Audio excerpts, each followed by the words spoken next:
Hello everyone, welcome to my Royal Family official channel. I hope everyone is having a wonderful day.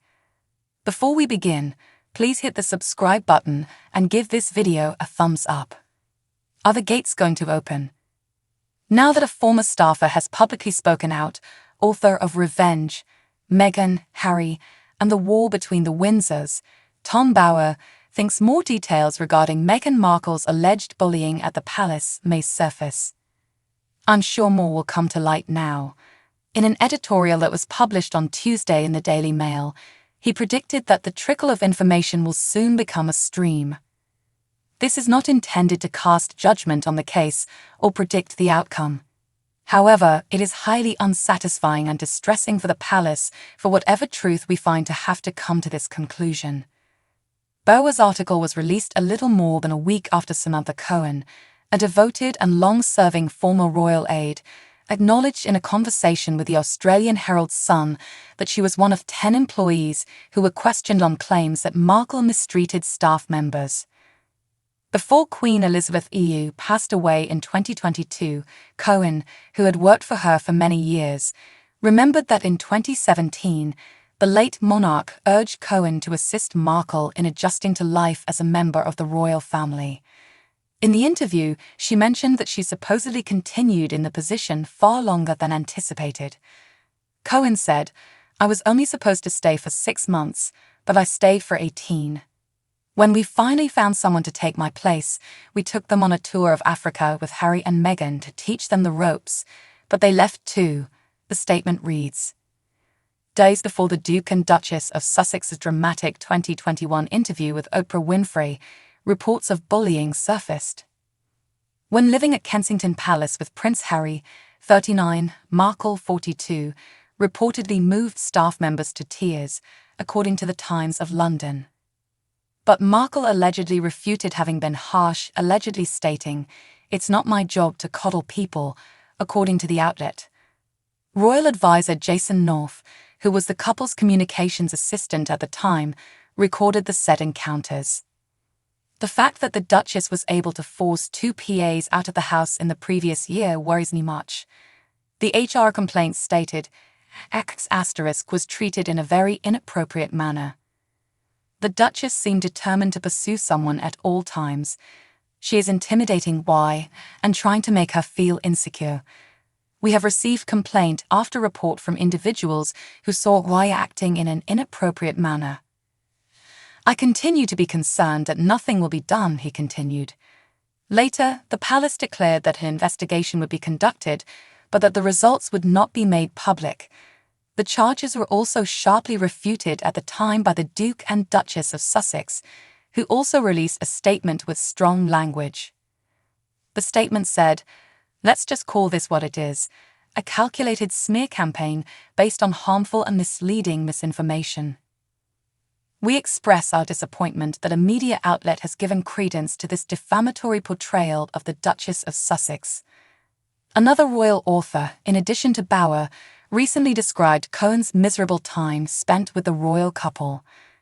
Cohen said behind the scenes that she had been shouted at and treated harshly, even comparing the labor to working with teenagers, according to Valentine Lowe's book Courtiers, The Hidden Power Behind the Crown. There's a royal storm coming. Now that a former staffer has publicly come forward, royal expert Tom Bower, author of Revenge, Meghan, Harry, and the war between the Windsors, thinks more details regarding Meghan Markle's alleged bullying will surface. In an editorial that was published on Tuesday in the Daily Mail, he predicted that the trickle of information will, soon enough, become a stream. A week prior to Bower's declaration, Samantha Cohen, a former royal aide, acknowledged in an interview with the Australian Herald's Sun that she was among 10 employees who were questioned on claims that Markle had bullied staff members while she was working at the palace. Cohen, who had previously worked for Queen Elizabeth, was assigned the responsibility of preparing Markle for her royal family debut in 2017.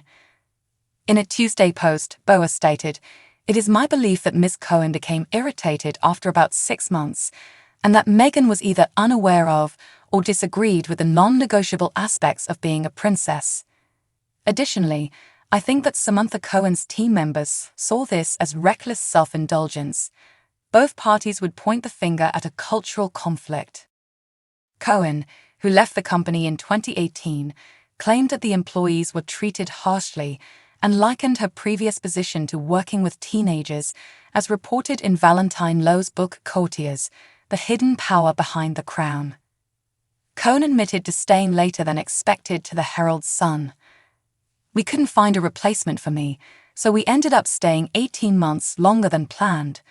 We took them on a tour of Africa with Harry and Meghan to teach them the ropes, but they left too while in Africa." In 2020, The Times revealed that Jason North, the communications secretary, assembled a file following 3 female employees' claims that Markle was bullying them. North claimed in emails to the palace HR department that Meghan had intimidated 2 PAs by calling them out of the household. According to Bauer, many anonymous staff members allegedly told North, "I can't stop shaking, and I feel terrified," while one employee claimed that her interactions with Markle had left her feeling sick. Representatives for Markle refuted the allegations at the time this story was released, calling it the latest attack on her character. According to Bauer, there is no doubt that there was a growing mood of concern, or that the row was becoming personal, but the final report by the palace was kept private to protect those taking part.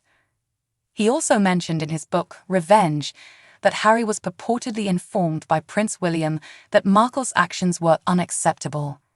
Harry was furious, but whether the charges were true or not, they were a fact. So was a certain amount of employee churn, according to Bauer. In addition, he listed a number of palace employees who quit, such as personal assistant Melissa Tubati and communications team member Katrina McKeever, who said that Markle had made unattainably precise demands. The initial reports of Markle's alleged bullying surfaced just prior to the Duke and Duchess of Sussex's 2021 Oprah Winfrey appearance. When Markle and Prince Harry were living at Kensington Palace, according to reports from the Times of London, she would often bring staff members to tears. But Markle allegedly refuted having been harsh, allegedly stating, "It's not my job to coddle people," according to the outlet. Bauer closed his story, which was published on Tuesday, by saying Ms. Cohen and other palace personnel had remained mute until a few days ago. That down has now, at last, broken, and I'm sure that more will now surface. Despite leaving the royal life in 2020, Prince Harry and Meghan Markle have been called out of touch for believing that Frogmore Cottage would always be there for them. The late Queen Elizabeth II gave the house to the Duke and Duchess of Sussex as a wedding present in 2018.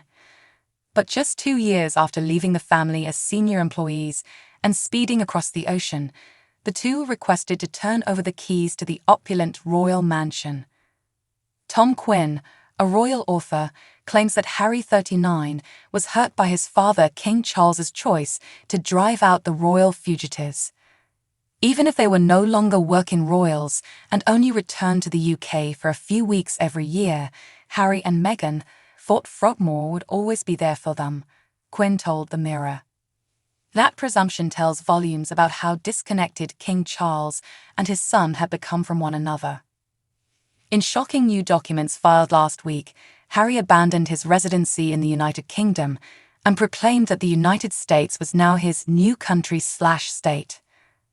The relocation was retroactive to June 29, 2023, the day he and the former cast member of Suits officially left Frogmore Cottage, leaving them without an official address in the United Kingdom. Quinn claims that the date mentioned is a clear sign that he was harmed by his father's choice, who is no longer with him. So what do you guys think about this update? Let me know in the comments below. And if you like my videos, please press like and subscribe for more. I'll see you guys next time.